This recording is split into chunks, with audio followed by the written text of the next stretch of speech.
বঙ্গোপসাগরে এবার জোড়া ঘূর্ণাবর্ত, আগামীকাল থেকেই বদলে যাবে আবহাওয়া, যার ফলে ভারী বৃষ্টিপাতে ভাসতে চলেছে কলকাতা সহ দক্ষিণবঙ্গের একাধিক জেলা। এই মুহূর্তে লেটেস্ট আপডেট জারি করে জানিয়ে দিল আলিপুর আবহাওয়া দপ্তর।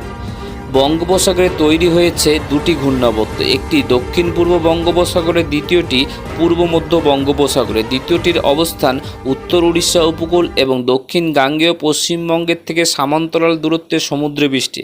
আবহাওয়াবিদদের বক্তব্য, দ্বিতীয় ঘূর্ণাবর্তটি শক্তি বাড়াবে। আগামীকাল 12ই জুনের পর এটি শক্তি সঞ্চয় করে বেশ কিছুটা বাড়তে চলেছে বলে পূর্বাভাস দিয়েছে আবহাওয়া দপ্তর। পরবর্তী সময় 15 থেকে 16ই জুনের মধ্যে এটি নিম্নচাপে পরিণত হওয়ার সম্ভাবনা উড়িয়ে দেওয়া যাচ্ছে না। এর প্রভাবে 15 থেকে 17ই জুন দক্ষিণবঙ্গ, দক্ষিণ বাংলাদেশ, ভারতের উত্তর পূর্বাঞ্চলের একাধিক রাজ্যে বৃষ্টিপাতের পরিমাণ বাড়বে অনেকখানি।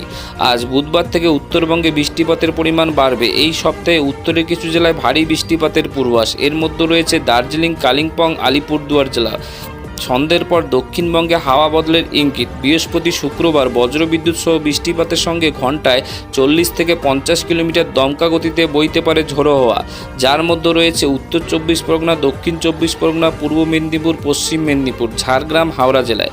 কলকাতা, হুগলি, নদিয়া সহ দক্ষিণে আরও একাধিক জেলায় দমকা হাওয়ার সঙ্গে বিক্ষিপ্ত হালকা থেকে মাঝারি বৃষ্টিপাতের পূর্বাভাস। দুপুর বা বিকেল পর্যন্ত কলকাতা সহ দক্ষিণবঙ্গে অসহ্য ভ্যাপসা গরম অনুভূত হবে, সঙ্গে দরদরিয়ে ঘাম। আজ থেকে পশ্চিম ভারতে লুয়ের মতো উষ্ণ শুষ্ক হাওয়ার দাপট কিছুটা কমতে চলেছে, তার বদলে বাড়তে পারে জলীয় বাষ্পপূর্ণ আর্দ্র গরমের প্রভাব। কর্ণাটক, কেরল, মাহে এলাকায় ভারী বৃষ্টিপাতের সতর্কবার্তা। আসাম, মেঘালয়, মণিপুর, মিজোরাম, নাগাল্যান্ড এবং ত্রিপুরায় আজ দিনের বিভিন্ন দফায় কখনো মাঝারি তো কখনো ভারী বৃষ্টিপাতের সতর্কবার্তা রয়েছে। জম্মু কাশ্মীর, লাদাখ, পাঞ্জাব সহ হরিয়ানা, দিল্লি, রাজস্থানে তাপপ্রবাহের মতন পরিস্থিতি ফের তৈরি হতে পারে।